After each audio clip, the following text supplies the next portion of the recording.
seperti biasa, kita akan jawab pertanyaan-pertanyaan dari kalian yang masuk ke medsos gua. Kali ini dari B by Haki _ Bib, apakah Allah akan mengabulkan doaku yang satu ini?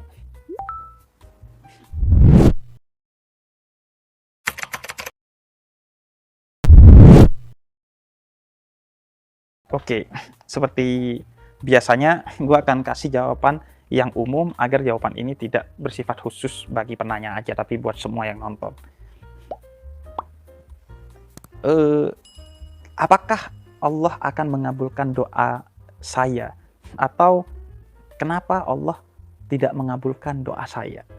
Gini, dalam surah Al-Ghafir ayat 60, Allah telah berjanji, Ud'uni astajib lakum. Berdoalah kepadaku, mintalah kepadaku, maka pasti akan aku kabulkan. Dan Allah selalu menepati janjinya. Sehingga jangankan manusia yang berdoa, apalagi manusia yang menjadi hambanya dengan baik. Bahkan iblis pun ketika berdoa dan doanya itu nggak aneh-aneh, maka Allah kabulkan doa itu.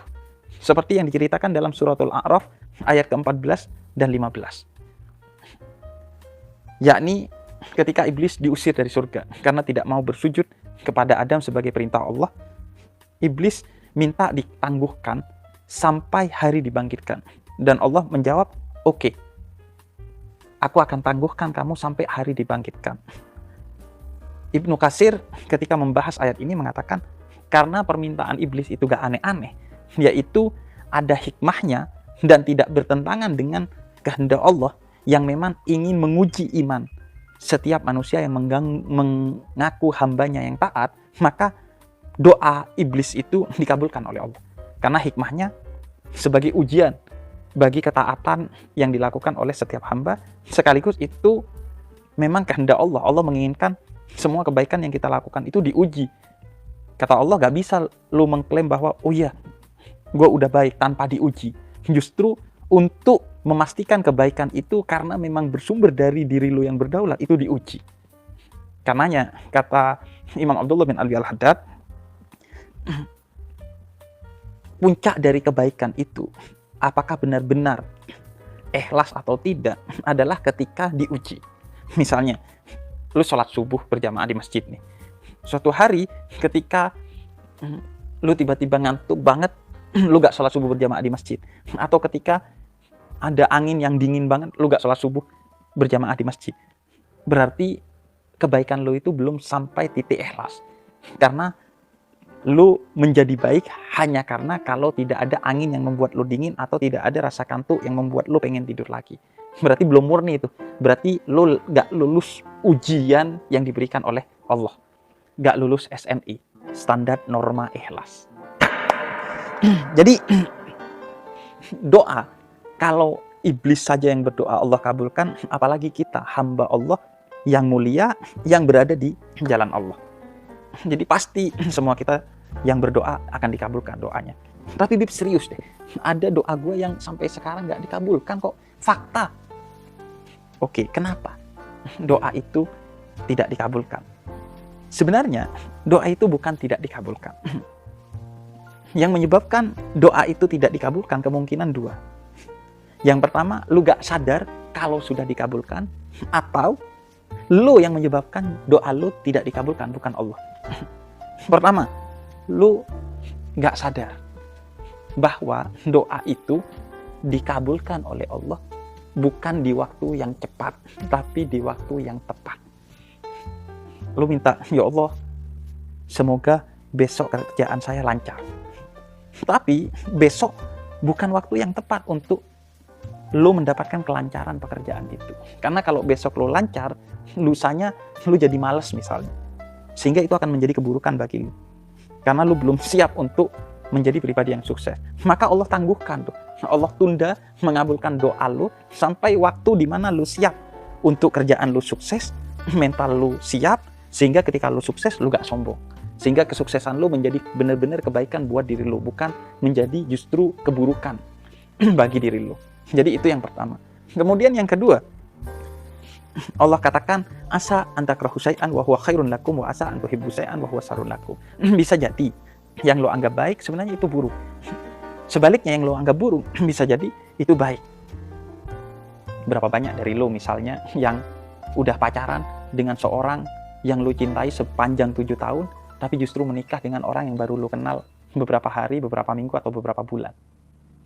Iya nggak? Banyak dong. Kenapa? Karena justru yang terbaik bagi lo adalah yang lo kenal baru beberapa hari, beberapa minggu, atau beberapa bulan itu.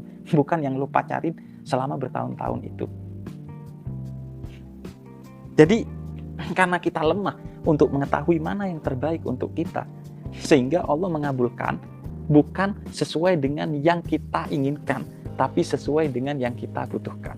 Karena itu kata Sayyidina Ali, aku bersyukur jika apa yang aku minta kepada Allah tidak dikabulkan, karena berarti yang diberikan oleh Allah kepadaku adalah yang terbaik menurut Allah, bukan yang terbaik menurutku. Karena yang terbaik menurutku belum tentu itu sebenar-benarnya yang terbaik.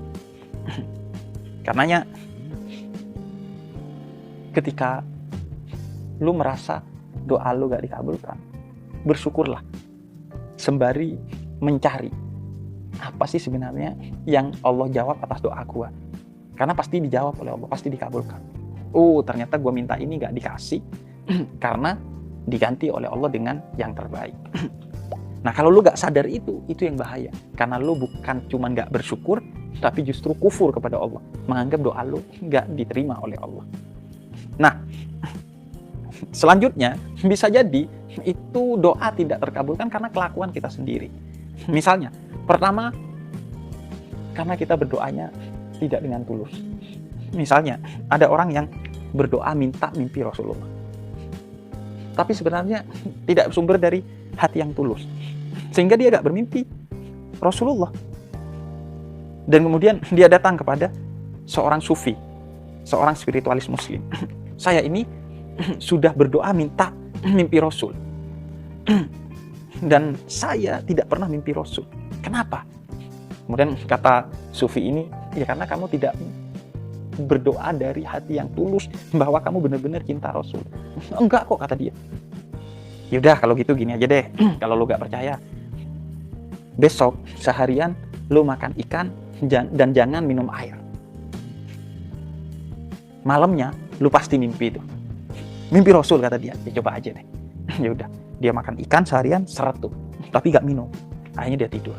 Malam-malamnya dia mimpi minum air sebanyak-banyaknya. Pagi-pagi dia datang ke rumah sufi itu. Woi, lu gimana sih? Gua minta mimpi Rasul kok malah mimpi minum air. Kata dia sambil tersenyum. Memang begitulah orang. Dia akan bermimpi tentang sesuatu yang betul-betul dia inginkan dari lubuk hati yang terdalamnya. Ketika lu tidur, lu pengen air karena lu seret abis makan ikan seharian dan gak minum. Akhirnya ya lu mimpi minum air.